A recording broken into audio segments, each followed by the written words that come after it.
Never go to the second location. Always trust your gut. Hello, my name is Chrissy Champagne, and you are listening to Residue, a true crime podcast dedicated to keeping you paranoid. Here on Residue, we tell you the truth behind your favorite movies. And today, we are talking about a made-for-TV movie called She Made Them Do It, starring Jenna Dewan. Before we begin, you know that you can follow me on Instagram at Residue Podcast, TikTok at Residue, a true crime podcast, and Facebook, Residue, a true crime podcast. And do not forget to hit that follow button so you can join us back here every Tuesday. And as always, the greatest thing that you could possibly do is leave a positive review. And my Lord above, thank you all so much for leaving these amazing reviews this week. I love you all. Residue forever. Before we begin, do not forget that listener discretion is always advised.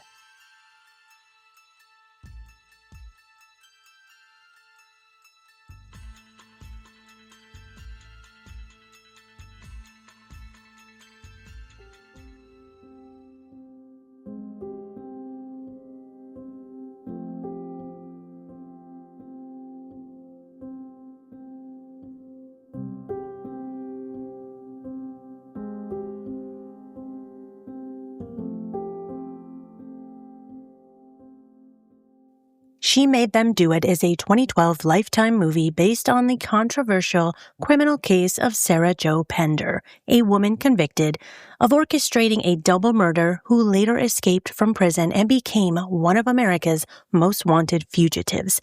This film was directed by Grant Harvey and stars Jenna Dewan as Sarah Pender. The film's title reflects the prosecution's argument that Sarah Pender manipulated others into committing crimes for her, and one of the movie's central ideas is ambiguity. It repeatedly asked whether she was a calculating manipulator or wrongly convicted woman, and rather than giving a definitive answer, the film presents conflicting impressions and leaves viewers to draw their own conclusions. And this mirrors the real-life controversy surrounding Sarah Pender's case, which has long generated debate among prosecutors, journalists, and supporters. So, as usual, this Lifetime movie received very mixed reviews. Some viewers praised Jenna Dewan's performance and the movie's ability to keep audiences uncertain about Sarah's role in this crime, and others criticized it as a typical Lifetime true crime movie that simplifies a very complicated real-life case, because this case is extremely complicated. Okay, let's read some reviews. These reviews come from RottenTomatoes.com, and this review gives the movie 1 star out of 5. A bad Lifetime movie about the real-life story of Sarah Pender wrongly accused of murder and serving time in prison for it. It's bad enough that this film got made, but even more injustice that the makers of the film didn't even bother to get their facts right and instead have filmed the lies and not the truth. The truth is, Sarah got railroaded by a justice system that does not want to admit that it is corrupt. That's the movie that should have gotten made. This next reviewer gives the movie 3 out of 5 stars, writing, very interesting story. Jenna Dewan was very convincing in her role. She was so likable that it always kept me wondering if she really did commit the crimes she was convicted of. Now, there is a docuseries on Hulu titled Girl on the Run, The Hunt for America's Most Wanted Woman, which was one of my main sources for today's episode, and this was just released this year in 2026. This docuseries contains a lot of interviews with Sarah Pender, her ex-boyfriend, Richard Hall. They have some interviews with the prosecutor, the detectives that were hot on her trail. So I really highly suggest that you guys watch this documentary. I'm really interested in your thoughts and opinions on Sarah, and I would love to hear what you guys think about her guilt or innocence. When you finish listening to this episode, just leave me some comments on Spotify or DM me your thoughts on Sarah Pender.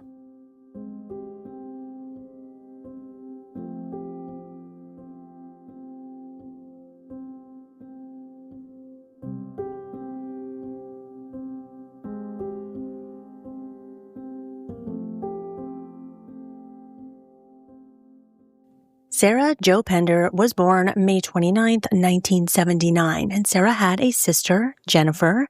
Her parents say that Sarah was a joyful child. She was kind, considerate, very intelligent, highly intelligent. She was very close to her family. She was accepted at Purdue for biophysics, biochemistry, trigonometry, and calculus. Sarah's father always taught her that education is the most important thing. So when she did arrive at Purdue, she felt ashamed and she felt really awful at the fact that she didn't spend any time studying. She failed all of her classes and she decided she didn't want to go back to college. This college experience made her realize that she felt no self-worth from her intelligence, from being a highly intelligent person. This didn't give her happiness. She states in the docuseries Girl on the Run that what gave her happiness was making other people happy. So when Sarah was 6 years old, her parents divorced, and her mother, Bonnie, left the family. She just left the kids with Sarah's father, and she said she had to go off on her own to better herself. And Sarah had a lot of issues with this. She felt this incredible sense of abandonment, and she was afraid of being alone. She always wanted to be loved. She wanted someone to protect her because her mother left at such a young age. So after Sarah drops out of Purdue, she worked as a secretary at a company called Carl E. Most & Sons.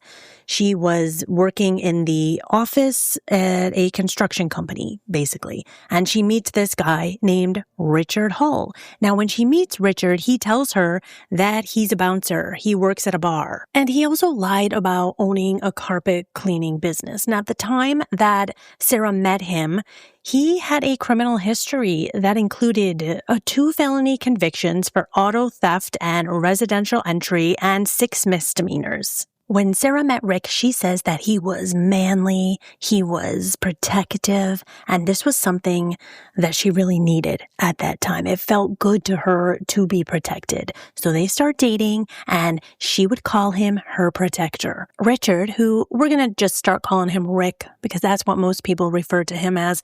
Rick says that if he could go back to the first time that he ever met Sarah, that he would just leave.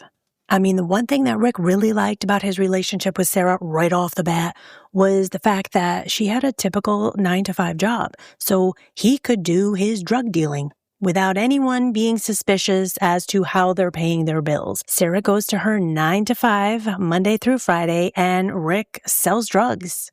At this point, Sarah is 21 years old. Rick is 20. They're together for a couple of weeks. Rick comes to Sarah and tells her, listen, my friends need a place to stay just for a little bit. Their names are Andrew Cataldi and Tricia Nordman.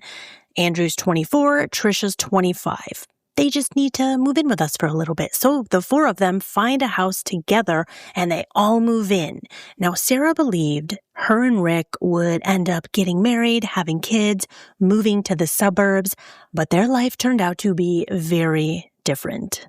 Rick's 2 friends, Andrew, who goes by Drew, and his girlfriend, Tricia, they were both fugitives from a Nevada correctional facility where Tricia was serving time for forgery and Drew was serving time for possession with intent to distribute methamphetamines. Neighbors said that tensions were growing between these 2 couples living in this house together, that they heard frequent fights, and there were police reports that Rick and Andrew were selling drugs from the home.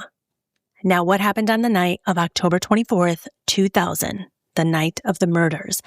There are very differing reports from Sarah and from Rick. So I am going to read you Sarah's explanation of what happened the night of October 24th, 2000. She claims that her and Rick were out with her father and her stepmom all night. And when they came home, Rick and Drew started arguing over money that Rick's sister owed to Drew for drugs.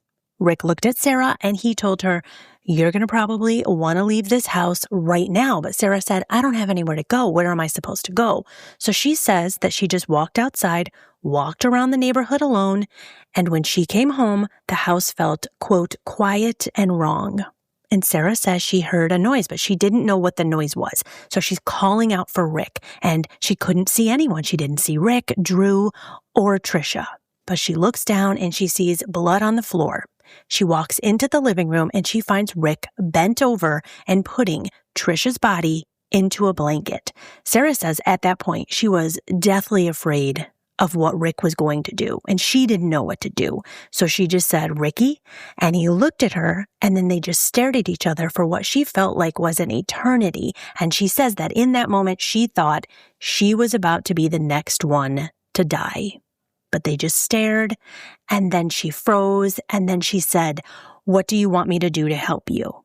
So Rick told her to go get a blanket. So she did, and then Rick dragged Tricia's body across the floor to take her out of the house. He put her body into the back of a pickup truck, and Sarah sees that Drew's body is already in the back of that truck. She said that she felt helpless, she felt scared, she knew that if she did anything or said anything, Rick was going to hurt her too. So Rick tells her to get into the truck, and she did. And at that moment she thought, this is not real, this will all go away. They drove a few blocks to a dumpster behind a building, and they placed Tricia and Drew's body inside of that dumpster. But Rick says that this is not what happened that night. Rick says that Drew was his friend, Drew was his brother. He would have never murdered Drew or Tricia. He claims that he was the one that walked into the home, and he saw Sarah acting a mess. She was rocking back and forth, and there were 2 dead bodies laying on the floor in that house. And Rick looks at the camera in the documentary Girl on the Run and says, "Who are you going to believe? Are you going to believe Rick, a 6'4", 350-pound man with a goatee drug dealer? Or are you going to believe some girl that looks like Sarah and is seemingly an adult working her way through college? Who are you going to believe?" That is the question that Rick asks. The fact is, Tricia and Drew were murdered and their bodies were dumped into a dumpster by Sarah and Rick, really only a few blocks from the house they shared with the couple. Later that day, around 6:00 p.m., a man who worked for the sanitation department, his name was Stephen Stoltz. He was an employee of the Teamsters local union. He discovered the bodies of Tricia and Drew in this dumpster, and he phoned police. Drew had been shot in the chest, and Tricia was shot in the chest and the head with a shotgun. Descriptions of the victims and pictures of their tattoos were shown on TV newscast that night, and police get a call from a neighbor of the victims, and the neighbor tells them that these victims lived with Sarah Pender and Richard Hull. Police arrive at the address of Sarah and Rick, 906 South Meikle Street, and they discover, among other things, that there was a ton of blood at the scene. They used DNA analysis, and it was determined that the blood at the scene belonged to Tricia Nordman. They also start talking to neighbors. They're canvassing the neighborhood, and they talk to this neighbor named Jana Frederick. Jana tells police that Rick borrowed this plug adapter because he had to use a shampoo machine to clean his carpet. They also find out that Rick borrowed the pickup truck that was used to transport the bodies from a friend. So they go to that friend and they test the pickup truck for DNA samples. They get back blood samples that are consistent with Drew and Trish, and they arrest Sarah Pender and Richard Hull. Richard Hull is questioned October 27th, and he is asked about this murder, and he says, "No, I didn't do it. I don't know anything about it." But then the police present him with all of this evidence that they have already gathered. But then detectives hit Rick with one more evidence punch, and they tell him, "Hey, we know that Sarah went to Walmart the morning of the murders and bought a shotgun." Rick says that he didn't think that Sarah was going to use this gun to kill Drew and Trish, that he had no idea that she wanted to get the gun or why she got the gun. Rick claims that he did not want this gun. He didn't need this gun because he's a drug dealer. And if he wanted a gun really badly, he could have just gotten one. He would have had no problem getting himself a gun.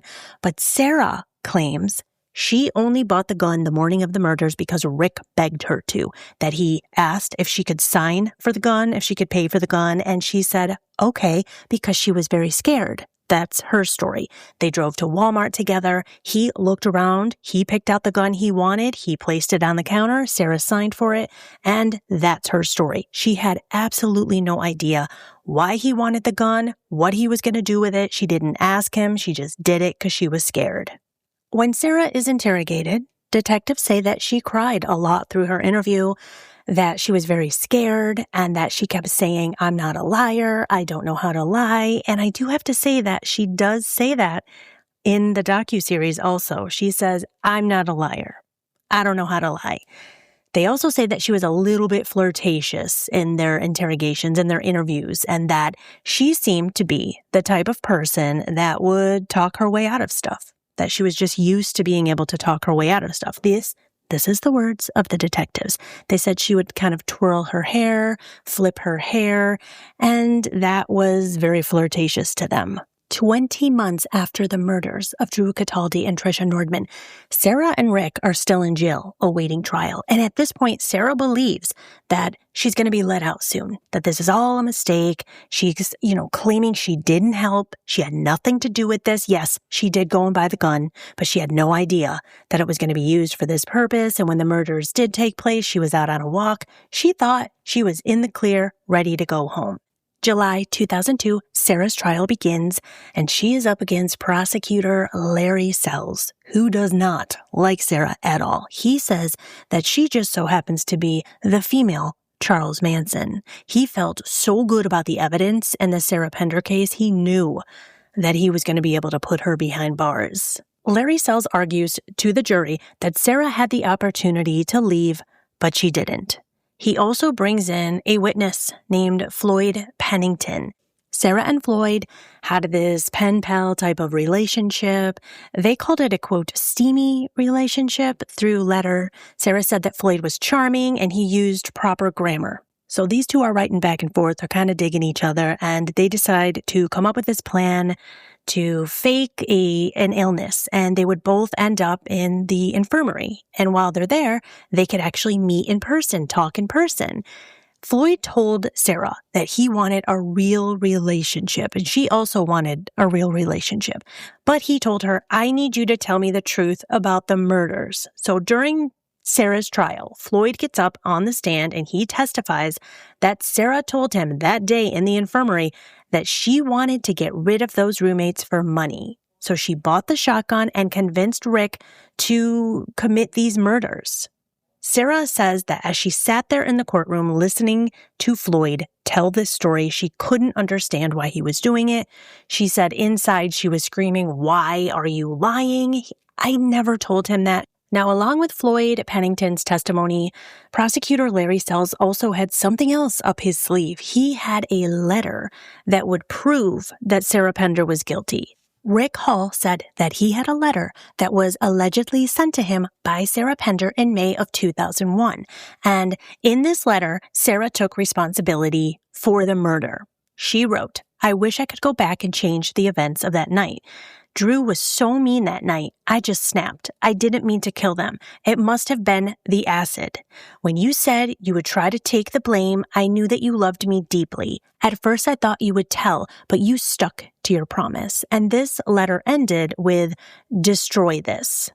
After this evidence was presented, Sarah's defense attorney claims this is ridiculous. Sarah is no clever mastermind. She did not organize this crime. And he says that the murder was not a cleverly planned criminal act. It was an act in the moment. And her defense attorney argued that Rick Hall shot Drew Cataldi and Tricia Nordman because they were about to cut him out of a big drug deal. That's the reason for the murder. On August 22nd, 2002, Sarah Pender was found guilty and she was sentenced to 110 years in prison. Now, Rick Hall pleaded guilty to avoid trial. So his defense was that he was influenced by Sarah Pender. I mean, come on, she's the female Charles Manson. Of course, he wouldn't have done this on his own. Had to be the work of some witchy, magical woman who put a spell on him, right? Richard Hall received two 45-year sentences. Sarah was sent to the Rockville Correctional Facility in Indiana. It is a maximum security facility with razor-wired fences, armed guards in towers. There are 1,200 inmates, all women. And on August 4th, 2008, Sarah Jo Pender escaped this maximum security prison.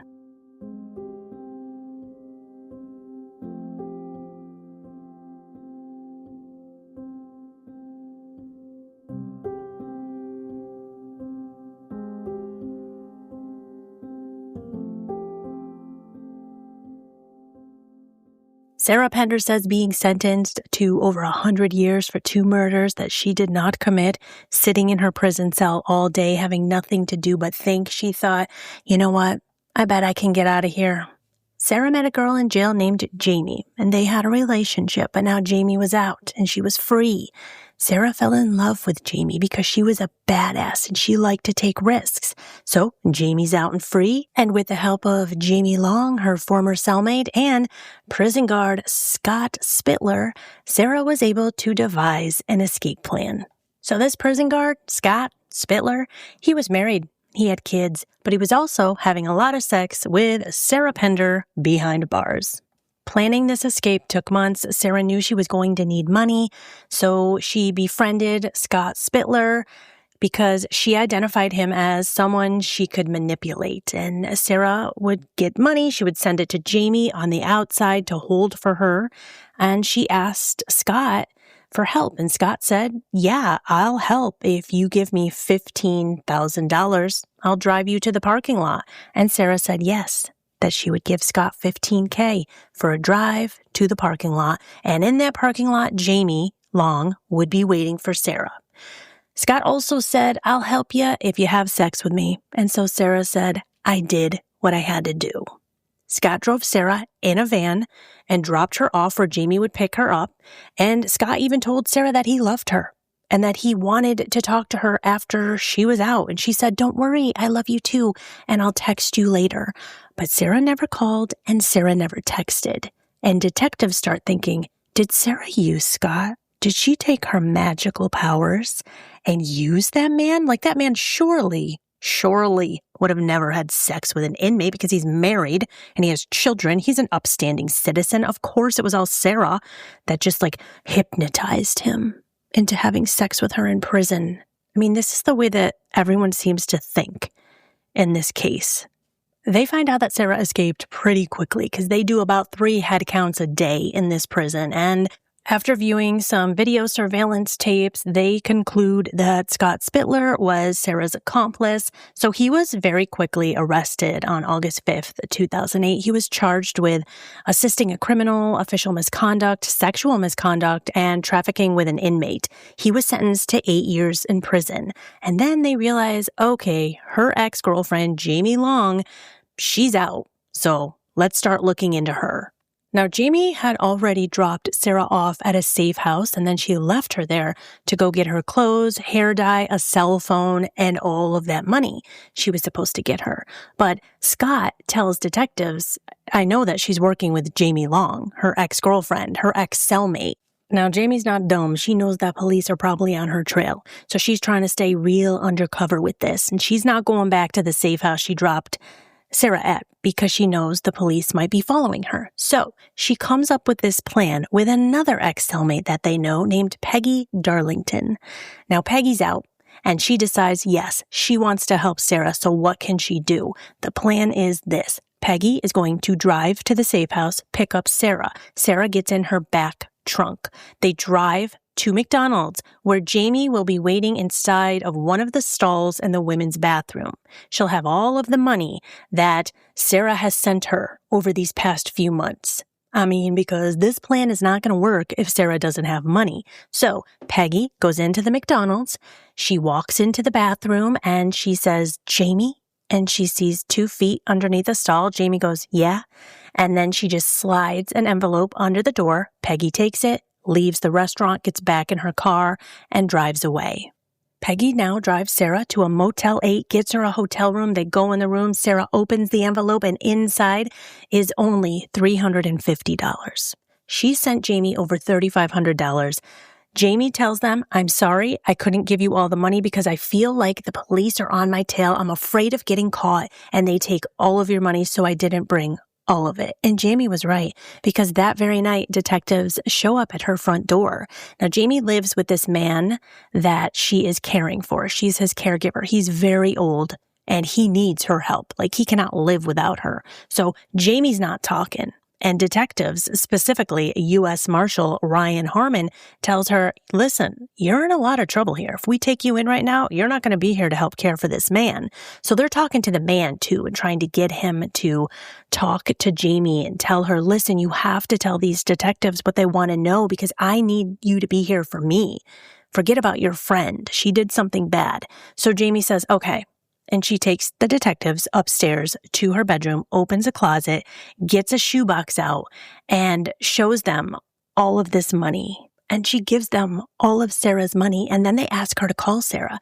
So Sarah answered when Jamie called, but Sarah could tell that Jamie sounded really off, and these two start lying to each other, and Sarah is pretending that she is staying at a farmhouse. So she's telling her, yeah, I really like this farmhouse. It was really nice being here. And detectives realize that Sarah is smart, and this is not going to be an easy woman to capture. Now Sarah knows something's up. She changes out her cell phones, throws away the cell phone she was using to talk to Jamie. She cuts her hair off. She dyes it darker. And she realizes that she might have made some bad choices, but she's got to continue going on because she refuses to go back to prison. Sarah has been on the run for 48 hours, and detectives go to Richard Hull, Rick, her ex-boyfriend. They go to the prison, they speak to him, and they go, maybe you might know where she could be hiding. And at this point, Richard says that he had many mixed emotions about Sarah's escape. Like, he said he was happy that she got out of prison, but that he was also hurting inside because he ruined his life because of Sarah. For Sarah. And he starts to realize, you know what, I'm probably going to end up dying in this prison. But after he complains about his life and his decisions, he starts talking about the fact that Sarah knew a girl named Thea, and Thea was a stripper. He tells them that Thea will work different clubs, different nights just to make extra money, and it is possible that Sarah could be hanging out with her to make extra money now that she doesn't have the money she saved up for. And you know what? He was right, because Sarah was hanging out with Thea, and Thea had a very good suggestion for Sarah. Now, Thea met this man outside of her club who was this rich, older businessman. He really wanted a threesome. They meet up at the hotel. Sarah says that when she met Tom, he was pretty well-built. He was dressed nice. He smelled nice. And she told him his name was Brandy. This guy, Tom, says that he lived in strip joints, that sex was his drug and it took over. After the threesome, Tom told them that they could just stay in this hotel room because he already paid for it. So they take advantage of this and they just stay in this hotel room. Little do they know that detectives are hot on their trail because they know that Thea works different strip clubs. So they're actually going to like every single strip club in this area and just looking for Sarah, thinking maybe Sarah's stripping, doing amateur nights to gain more money. Rick tells them about certain tattoos that Sarah has, so they're out there looking at these women, looking for tattoos on all of these strippers, and they cannot find Sarah. It's because she's in this hotel room, like locked up with this man who is now becoming her, as she said, sugar daddy. I mean, honestly, this thing happened so quick. We're only on day 3 of Sarah's escape, and she's already hooked on this guy, and this guy's hooked on her. Sarah said he literally said to her, it was like eating a Lay's potato chip. You can't just have one. He's referring to having sex with Sarah. He is so addicted to her. He keeps coming back for more. So one night, they're in bed in this hotel room watching TV, and a news story comes on about Sarah Pender. And Tom says to her, oh my God, like, I don't know what to do. This is so out of my realm of life. I don't know what to do. Should I go tell the cops? And she's like, no. She tells him the entire story, her version of the story, which I told you earlier. Mind you, this guy's all like, this isn't in my realm of life, acting like he's some kind of saint. This dude is married with children, and he was complaining to the detectives, like, my wife, she travels way too much, so I just started going to strip clubs. He even says in the interrogation, in the interview, I was really good at playing golf for a while, and I got my score into the 70s, fantastic score, but I got bored of that, so I just started having a lot of sex with different women. So that's my hobby now. So Tom and Sarah are shacking up in this motel. Tom is her sugar daddy. He's also starting to have feelings for her. And Tom wanted to go out. He wanted to show Sarah off, but she knew she couldn't be caught. She can't be seen. She changes her appearance again. She said that one of the things that made her valuable to Tom is that she would do whatever he wanted. So in turn, he would give Sarah money. He would keep her safe in this motel room. But Sarah is starting to become very paranoid. She knows that she needs to keep moving. She needs to get out of Indianapolis. And she asked Tom to help her. This is day 7 of Sarah on the run. And the way that she describes this relationship with Tom, you'd think this was going on for months. It was only day 7 that she'd been on the run, but only a few days that she knew Tom. So Tom's going to help Sarah escape Indianapolis. Before she leaves, Sarah puts a track phone in the mail, a brand new phone that is untraceable, and sends it to her friend Peggy. Sarah was really nervous about leaving all of her friends behind, so she wanted to be able to get in touch with Peggy, but she didn't know that Peggy was already talking to U.S. Marshal Ryan Harmon.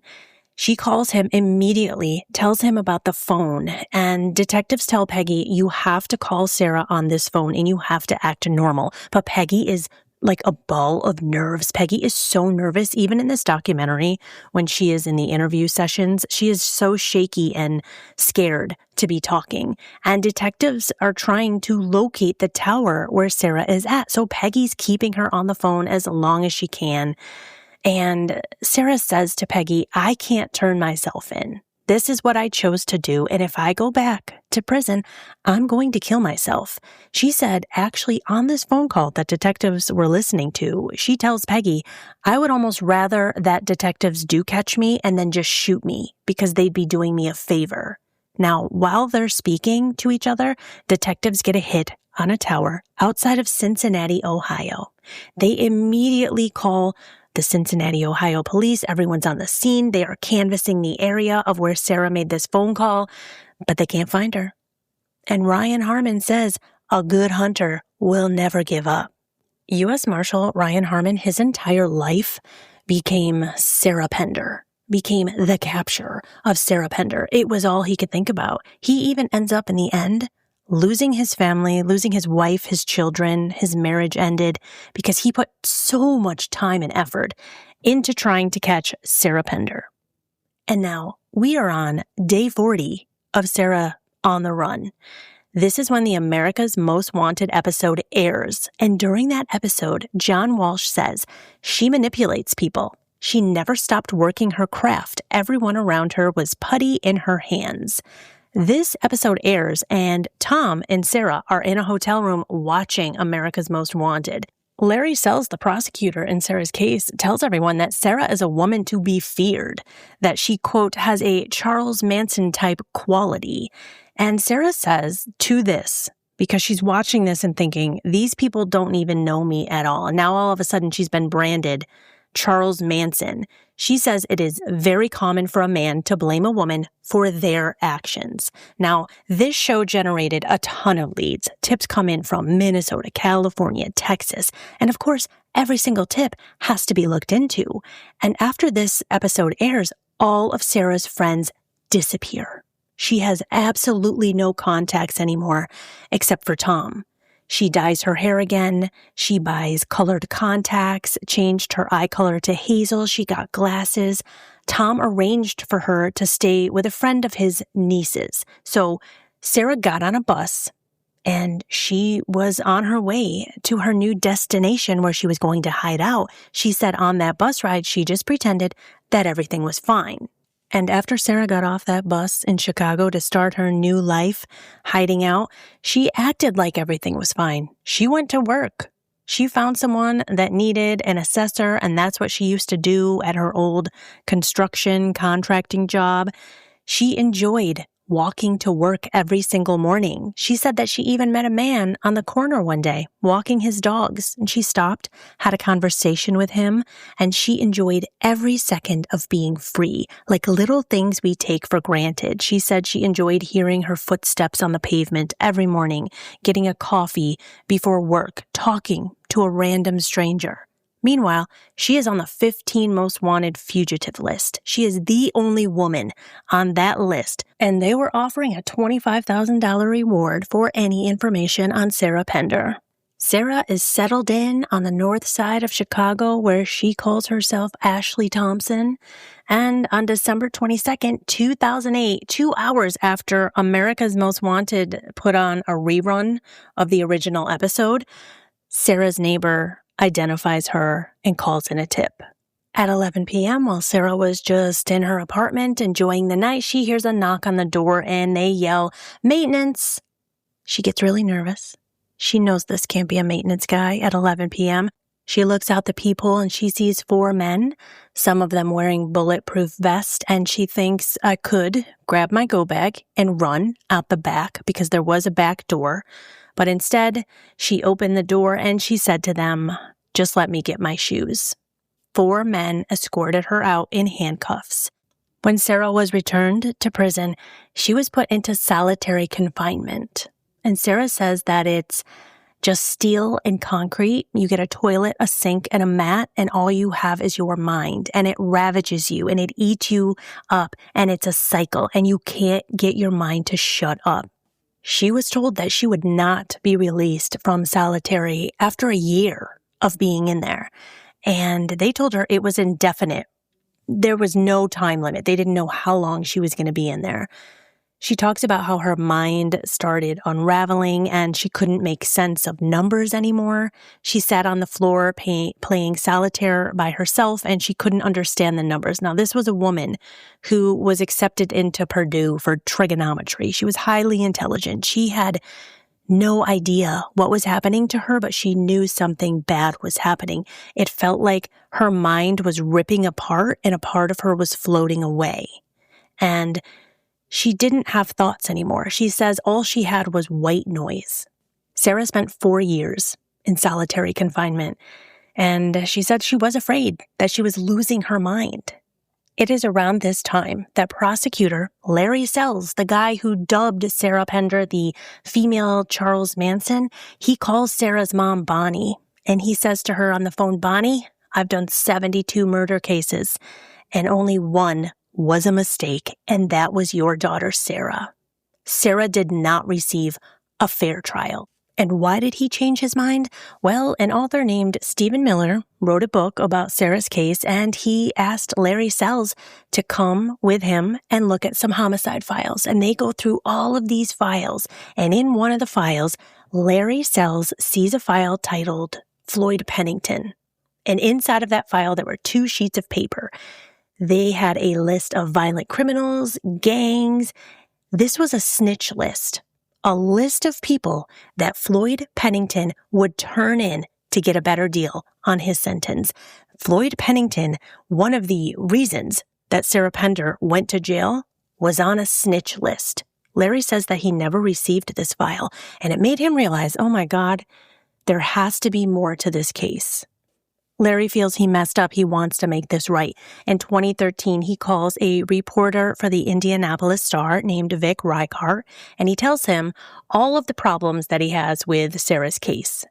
Floyd Pennington, and then the letter.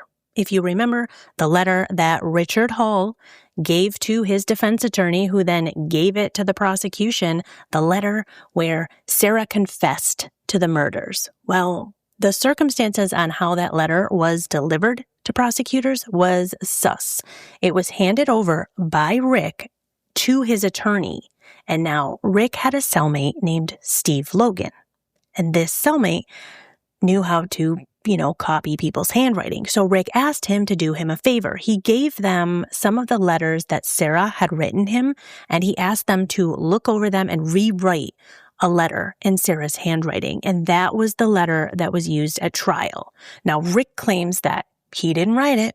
He doesn't know who did, but he knows he didn't write it, so not his problem. Prosecutor Larry Sells has both of these new pieces of evidence, and he realizes, oh my God, I've got to make this right. So he starts working with Sarah's new defense attorney to present this new evidence. And at this time, Sarah is now in her 5th year of being in solitary confinement when she hears that she might be let out into the transitional unit, but on very close observation. And then she also learns that Larry Sells is trying to get her out of prison. 17 years after her capture, not after the murders, but after her capture, Martin Tankleff, a man who was wrongfully imprisoned and exonerated, was now representing Sarah. Martin Tankleff was wrongfully convicted of murdering his parents when he was only 17 years old. And after serving almost 18 years of imprisonment, his conviction was vacated and he was released from prison in 2007, and he became an attorney.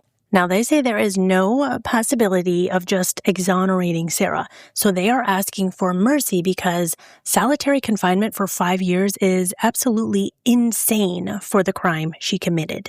So they want to modify her sentence, and they have a modification hearing. Sarah speaks and she says, I want to go home and keep working to make myself and the world a better place.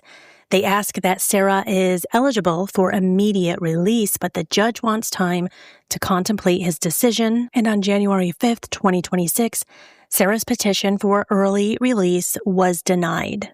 She will remain in prison until at least 2054, when she will be 75 years old. And Richard Hall, serving his 90-year sentence, he will have his first parole hearing in 2044. Tom, the married businessman with children who wanted a threesome, who said that strippers were his new drug, or sex was his drug, he told detectives in an interview that he was basically addicted to Sarah, that she, quote, entrances you. He said, I don't know if in prison she learned hypnosis. So it's Sarah's fault that you kept seeing her, that you gave her money. It's not your fault. You're the one that asked for a threesome, but it must be Sarah's fault because she learned hypnosis in prison. Also, Sarah is the female Charles Manson. And okay, I'm not saying that I believe Sarah is completely innocent in this, but what I'm saying is, what do they say about Richard Hall? What do they say about Scott Spittler, the guy that helped her escape prison? What do they say about Tom, the businessman who was married with children? I don't hear anything about them being bad people and them doing bad things and making bad choices. It's that Sarah made them do what they did. Whether or not Sarah Pender is this evil genius, manipulator, she's Charles Manson, or she's a victim of a flawed justice system, of Richard Hall, all of that has been debated online for years. But the fact of the matter is that 2 people still lost their lives, and they are not talked about. And let me tell you, it is pretty difficult to find information on Andrew and Tricia. The 2 victims in this case never get discussed. It's one of those cases where the victims get lost in the sensationalism, in the Charles Manson, the female Charles Manson of it all. When Sarah had her modification hearing, her mother Bonnie got up on the stand. She cried and she said, I've lost 25 birthdays, 25 Christmases. I pray that I can have the rest of my life with my daughter. And all I could think was 24-year-old Andrew Cataldi and 25-year-old Tricia Nordman's families have said the same thing for decades.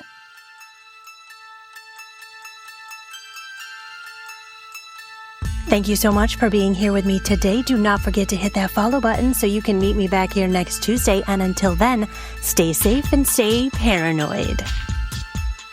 Residue is created, hosted, written, researched, edited, and produced by me, Chrissy Champagne.